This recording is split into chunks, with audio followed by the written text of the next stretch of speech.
We thought we were pretty seasoned travelers before we started living in an Airstream. It's very true. But when you're traveling with your home, it's kind of a whole different game.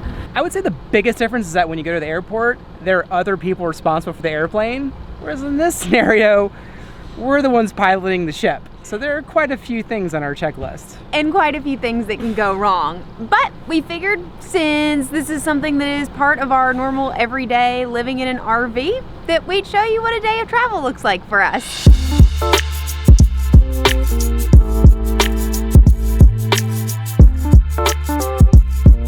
We're only about a month and a half into living in our Airstream, so we're still kind of trying to figure things out.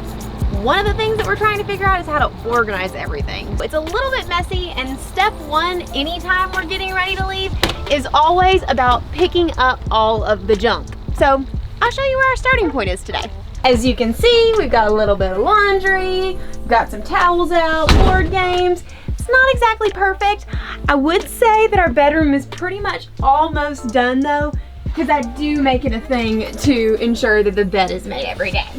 This is what we gotta clean up. So we pack up the trash and we take it to the nearest dumpster. Some sites, they have a dumpster close by, and in other sites, you would just bag it up and leave it at the end of your sort of driveway.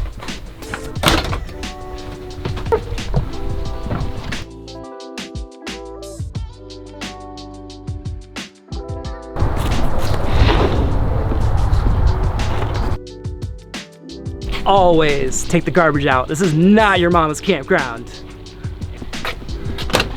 One of the very first things that I like to do is make sure that all of my tech is protected so that I can put it in the truck and make sure it comes with me, because a lot of the time I'm actually working while we're on the road. One of the last things and most important things is to make sure my percolator, which is a stovetop coffee maker, is put away properly. Just have to clean it.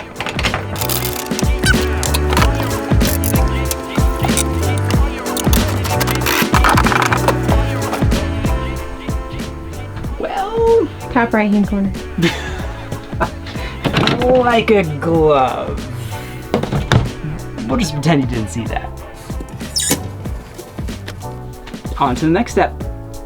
So as you noticed, Dino didn't actually know where his coffee maker goes, and the reason for that is that I do most of the inside stuff and he always does the outside stuff. It's really a lot easier if you have somebody to tag team this with together. Kitchen clean.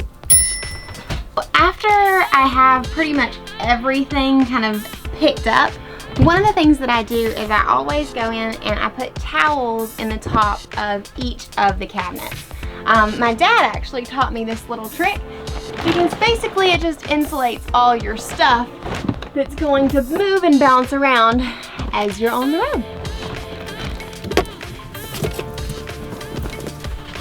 So far, nothing is broken since we've been doing this method. But probably because I'm saying that on here, we won't find that to be true this trip. We'll keep our fingers crossed. At this stage in the game, now that I'm mostly picked up, what I do is I actually get out my phone and open up my Airstream Smart app, which is awesome because it gives me a lot of information about the Airstream. But what I'm going to do right now is actually look at my checklist, and it has a campsite departure checklist. So this is what I go through. So let's see, that's the outside checklist. So I'm gonna look at the inside.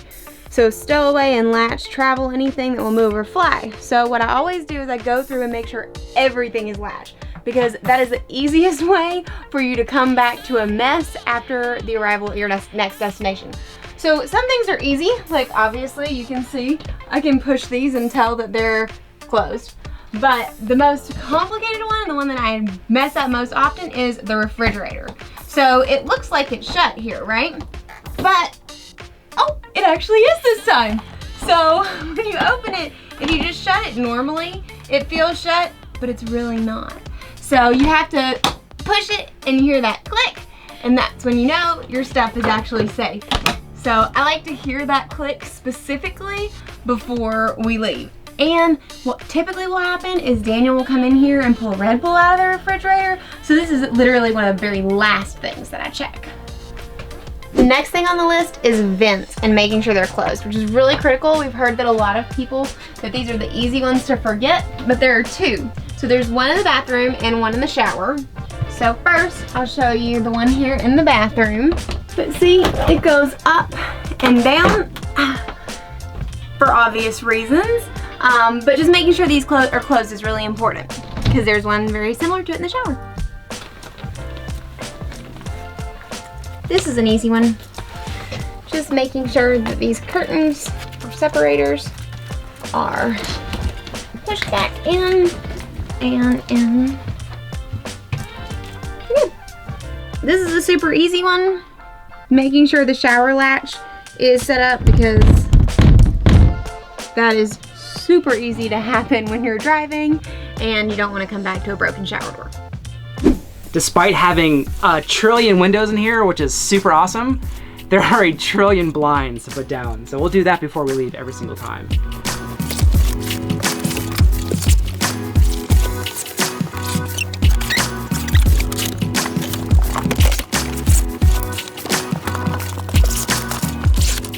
Last but not least, there's one in the bathroom. One in the bathroom. Ah, sneaky, sneaky.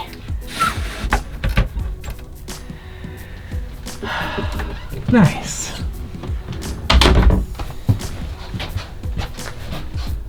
All right, job well done. So now the interior is ready to go. We're gonna focus on the exterior.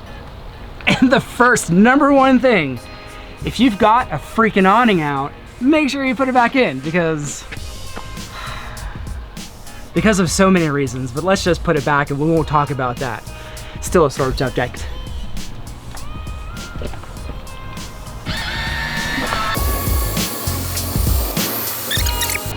Next thing, this is the vent for the oven. So when we get here, I release this flap so that you have smoke and everything can kind of like flow from this vent. And when you're packing up, you gotta secure it in place. So I always carry a multi-functional tool. What I do is I slide these things back and sometimes they get a little,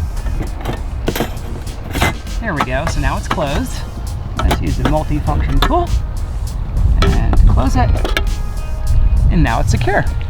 I used to do it with my fingers, but sometimes, you know, it gets a little stuck, so it's just easier with the tool.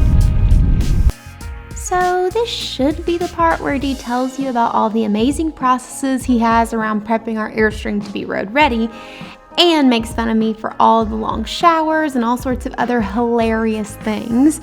But I knew he'd do that, so I purposefully turned the mic off. Not really. But I did forget to turn on the mic, so we promised to show you the ins and outs of the outdoor preparation in another video soon. For now, the important thing that you know is that Daniel has mad skills at the outside prep checklist and that he's in love with this little gray and orange contraption that holds the black water hose. He calls it his poo-poo train and he is very proud of it. Now that we're about 90% of the way packed up and ready to head out, we like to do all the things that we want to do before we actually hook up the Airstream. Those things include going to get gas, filling up the truck, and second, going to get lunch, because it's not very easy to go through a drive-through with an Airstream attached to your truck.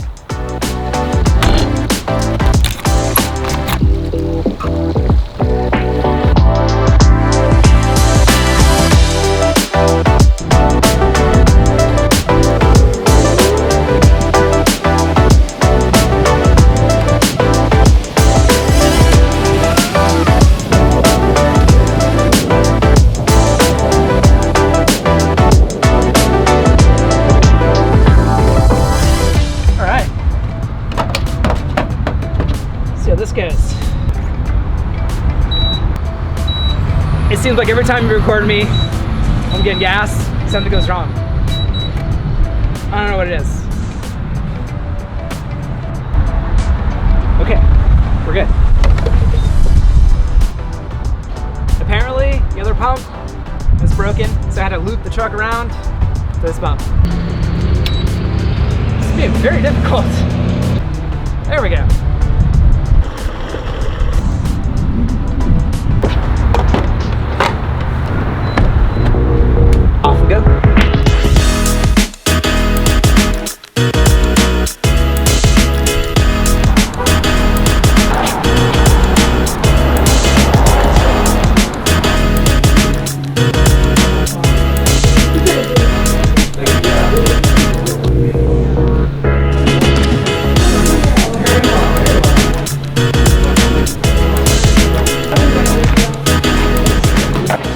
Also of note, these are some fried jalapenos, and they're epic. This place is called Three Blondes, and it is definitely the best place in town. So much so that we've been here 3 times on our trip, and that is unheard of for us. On a negative note, the weather right now is looking a little crazy. That is just a mess, and we have a 3-hour trip through this vortex of suck right here. Sadly for poor Daniel, since he has to drive us, he doesn't get to indulge in some of the wonderful beer that they have here. But truly, their hard cider that is called the Huntsman might be my favorite cider that I've had since we've started this trip. So I'm really enjoying it. Yummy, yummy pizza.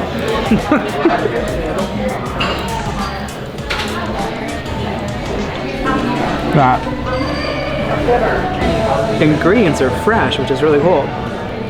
It's like the onions and everything are still crunchy. Tomatoes, fresh basil, fresh ingredients. Makes a difference. This is the second time I have had this, but it is Brussels sprout tacos, and they are so delicious. They've got some salsa, some jalapenos that you can add on top of them, but everything here is so freaking fresh and it's delicious. Yum!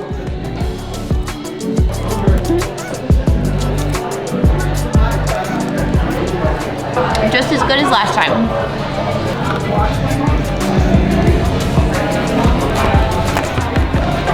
That'll be yummy later. Have a good one.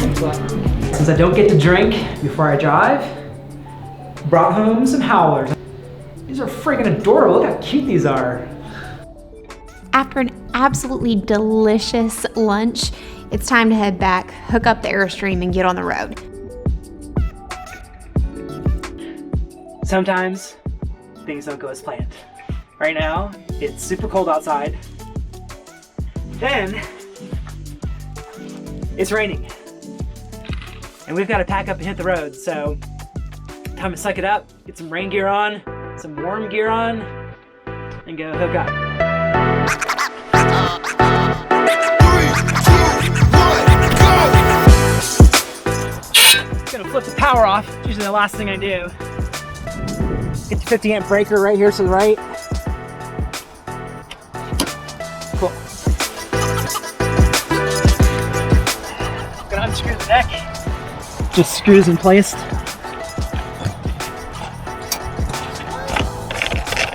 Twist. Pops right out. Always make sure to cover the. What are we doing? Oh.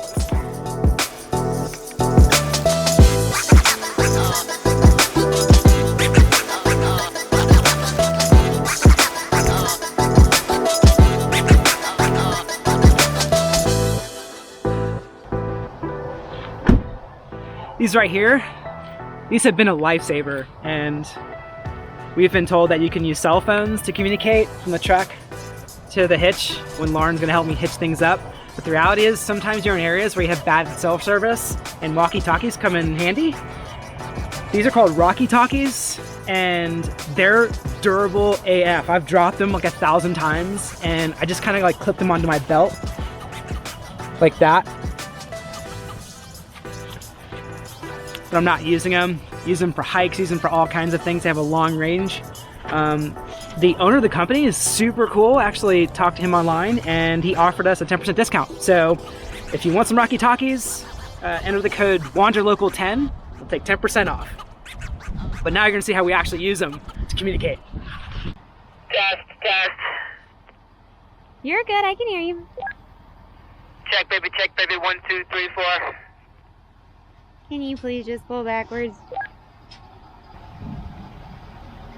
You're a little too far to the driver's side. Keep coming back, you got about 3 feet. Keep coming back. You're a little bit too far to the passenger side. Like maybe 1 inch. Keep her coming. 1 more inch back. 1 more? I think you're good. Oh, nice. I did good? You did great. Yes. Mission accomplished.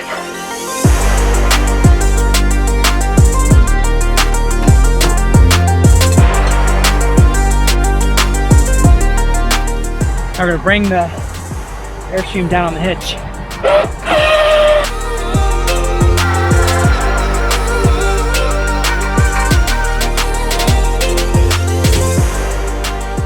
Okay.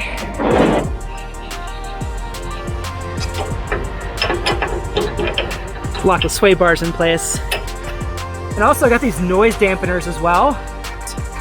They're made by Equalizer, the Equalizer hitch. I'm sure most hitch companies have something similar, but usually when you're going to the campgrounds, it sounds like, and you hear like the hitch making a lot of noise. These little dampeners have been great.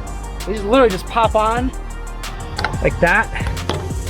So that way it's no longer metal to metal. I've also bought some lubricant as well for the joints.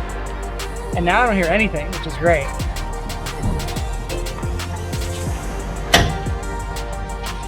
Always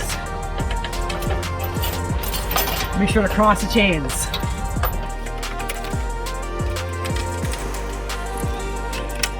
This right here is for the emergency trailer brakes. So loop that through there, through the loop.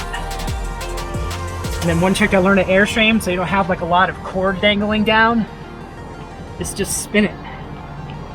See what that does? Just spinning it. Nice little trick there. That way it's not dangling down on the road. That's for the trailer brakes in case of bad things. But we won't talk about that. Last but not least, the power hookup for the trailer.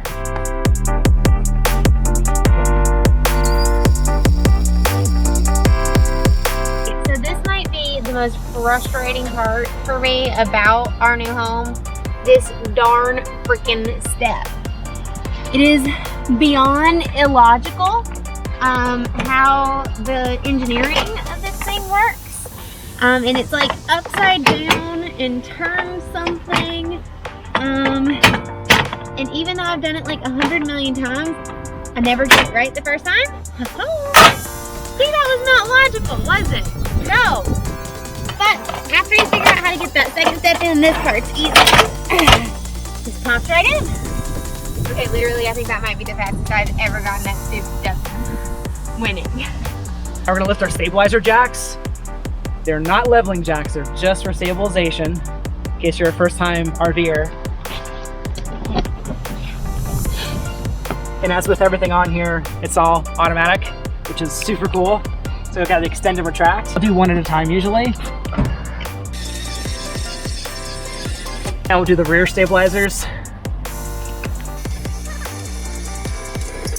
You're good. Now I've got to pick up all these leveling blocks here. Just in case you're pumped about moving your home in the rain and cold. As you can see, RV life is not all unicorns and rainbows. Now the chocks.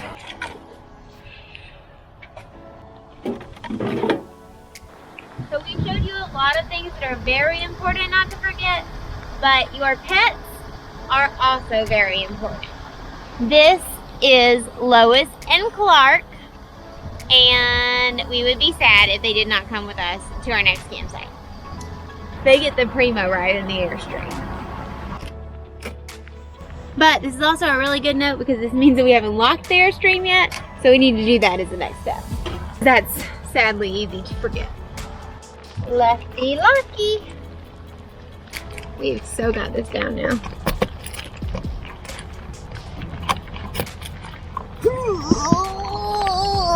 Yep, we're good. She's on. I can do a last minute clearance check to make sure that all the stabilizer jacks are up. I haven't left any chocks by the wheels, no leveling blocks. He does not usually do that, y'all. Like to knock out some push-ups usually. That's not true. That's for my boy William, he'd be proud.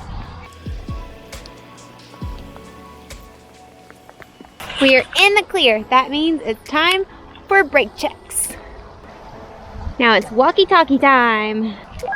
Also, one really good thing to note is I've heard you should always make sure you stand out of the way of the RV just in case something bad went wrong. You don't want to get run over. I'm ready when you are.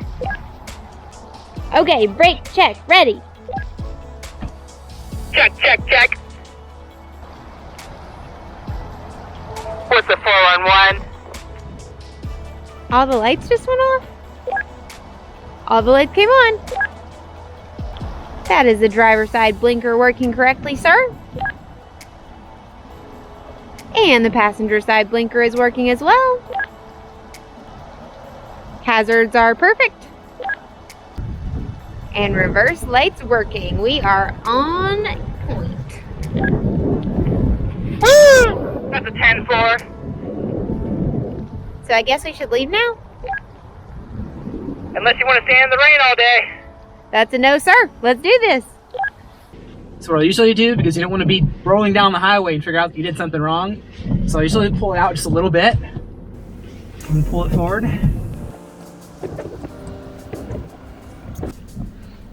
And now I'll do one last check. And for instance, forgot to extend my mirrors on my truck. Now I'm gonna go back and check the trailer one last time.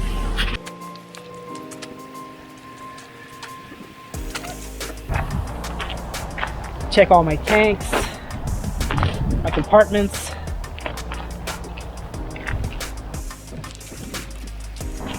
Stabilizer jack door, vent. Check the door. Usually give that a good old kick. And then I check underneath and that's pretty much it. And one more thing that I honestly would have never even known about from my cousin. This has different drive modes, which most vehicles do, but I didn't really think of it. There's a dedicated tow mode. So I'll click on drive mode and switch it over to tow haul right here. You see a little trailer down there. That's how you know you're good to go.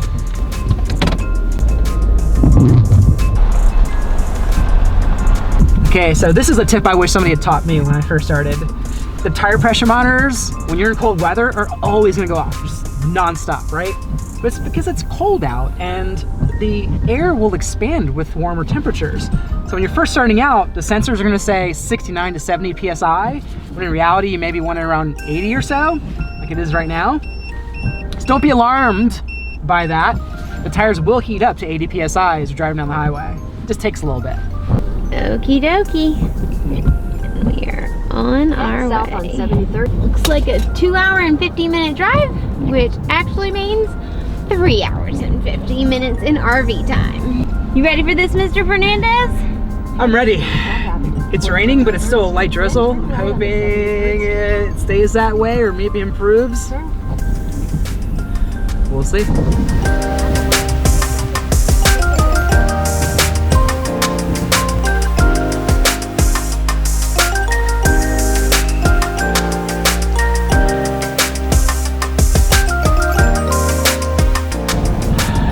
Traffic and rain, my two favorite things.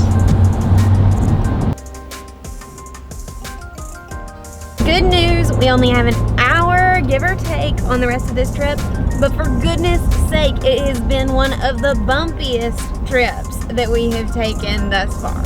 It's like a bump me road, over and over and over again.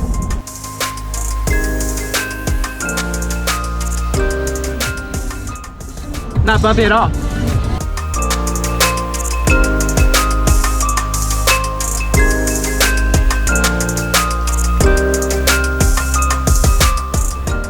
We made it to our new campground, and it's on the lake.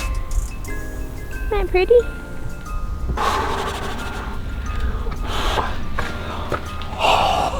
It's so cold.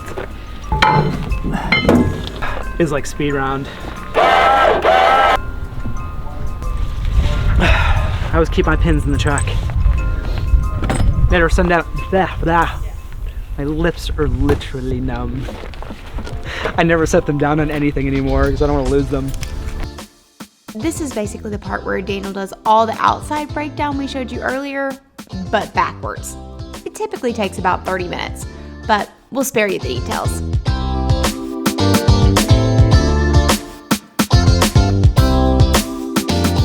It's so cold, my fingertips feel like they're bleeding right now.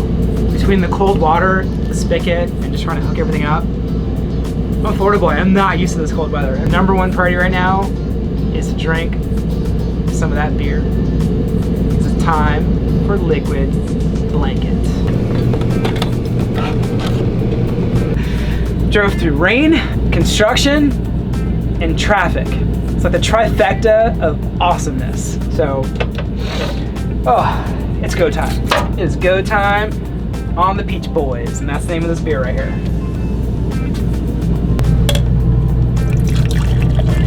I don't think that's how you're supposed to pour it.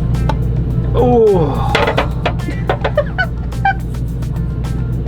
I think that's another one where you might need to let me tap in. Tap. Shame. While that settles, everybody knows that you tilt it to the side.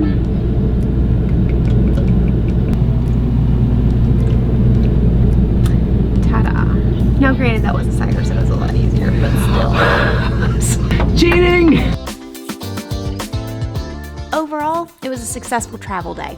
But as you can see, travel days are really time consuming. We typically plan for a minimum of 1 hour breakdown and 1 hour setup plus drive time. We're sure we'll eventually get faster at it, but if you're considering full-time RV life, you'll want to take this into consideration when thinking about how often you want to move your home. For us, it's about once a week. But until next time, my friends, don't forget to find a way to wander local this week. It's good for the soul.